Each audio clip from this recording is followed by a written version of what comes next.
Harvey and I sit in bars, have a drink or two, play the jukebox, and soon all the faces of the other people turn towards ours and they smile, and they're saying, I don't know your name, mister, but you seem like a very nice fellow.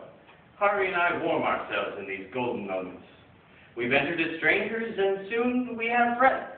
And they come over, and they talk with us, and they tell us, they have a drink with us, and they tell us the big, terrible things they've done, and the big, wonderful things they're going to do. Their hopes, their regrets, their loves, and their hates. All very big, because no one ever brings anything small into a bar. And then I introduce them to Harvey, and he's bigger and grander than anything they have to offer me. And when they leave impressed. And the same people seldom return. But that's envy, my dear. There's a bit of envy in the best of us. That's too bad, isn't it? How did you end up calling him Harvey? Well, Harvey's his name. How do you know that? Well, there's a rather interesting coincidence behind that, Doctor.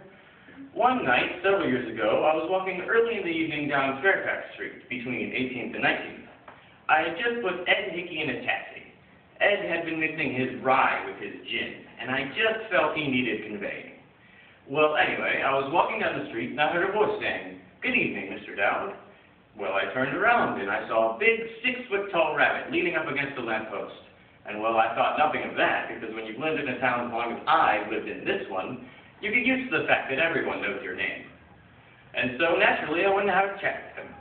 And he said to me, Ed Hickey seemed a bit spiffed this evening, or could I have been mistaken?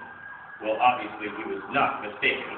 I think the world in awe of Ed, but he was spiffed. And we continued like that for a while, and then I said to him, you have the advantage on me, sir. You know my name, and I don't know yours. And right back at me he said, well, what name do you like? And I didn't have to think about that twice. Harvey has always been my favorite name, you see. And so I said to him, Harvey. And here is the most interesting part of the whole thing. He said to me, what a coincidence.